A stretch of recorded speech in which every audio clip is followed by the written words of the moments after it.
Good morning, I'm Helen Kevo and I'm from Benewak County, which is in northern Idaho. I am not a native Idahoan, I'm not even I'm a Nebraskan from Missouri. Anyway, I was born in Missouri.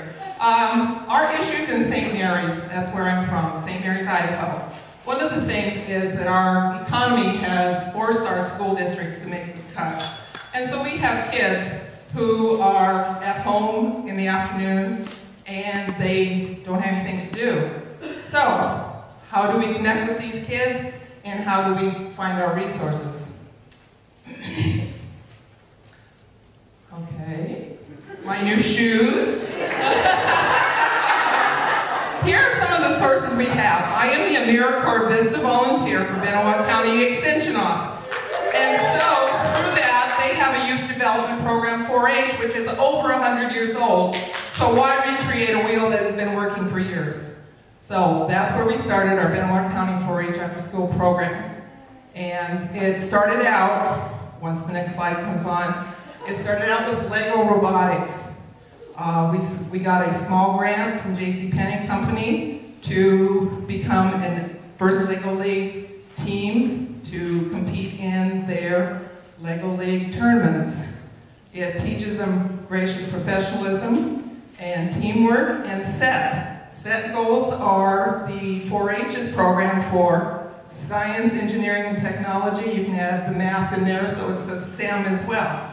So, as you can see by these slides, the kids create and design a robot with Legos. They program it, and then they are entered into the tournaments. We've done it 2 years now. The first year was Smart Move. The second year, this past, was Body Forward. And so the kids learn how to work as a team. And I must say that you see mostly boys in these slides, but I just did have a girl start this last spring. She brought her grade up one whole grade by being in the Lego Robotics After School program. In the spring, I started the cooking class. And again, this was a real hit. It just came out of the midair. I didn't know how to start it, but we partnered with the senior meal site. They allowed us to use their industrial kitchen. And the Elks National Foundation, I wrote a grant for that. And they are our major benefactor for supplying all of the cooking supplies and food groceries. So as you can tell, again, there were a lot of boys in this class. I ended up having at least 5 boys. They were also part of serving the Kiwanis, one of our local civic organizations, came to me and asked if they would be willing to cook them a dinner. So they cooked it and served it. Another component of our 4-H after school program is what we call service learning, which is the same as community service. They did a bake sale to raise funds for our local skate park, and they also did cupcakes for canines and kitties for the local Humane Society. I've served over 20 kids, and they have continued to grow. And one thing I'm very proud of is 58% of the kids are on the honor roll.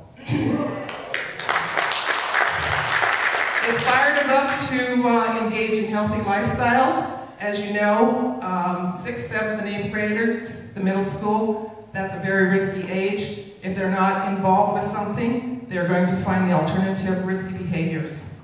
Also, it's fired them up to continue with their science and math and engineering and technology. What some of the classes, like with cooking and Lego robotics, not only does it give them an activity and something to do to fill their time between 2:30 and 5 in the afternoon, but it's also helping them to determine a career that they may want. One of the girls wants to be an engineer, one of the boys wants to be a chef. So, with our adult volunteers, me being the number one, and some of our youth from our high school, they come and help mentor with the kids with the Lego robotics. So with the leverage resources that we have, we've gotten grants over the last 2 years. Our in-kind resources are the Lego robotic kits from the school district. We've partnered with the school district, the senior meal site, the Elks, the Kiwanis, and the 4-H and education program. So that is what the after after-school program looks like in St. Mary's, Idaho.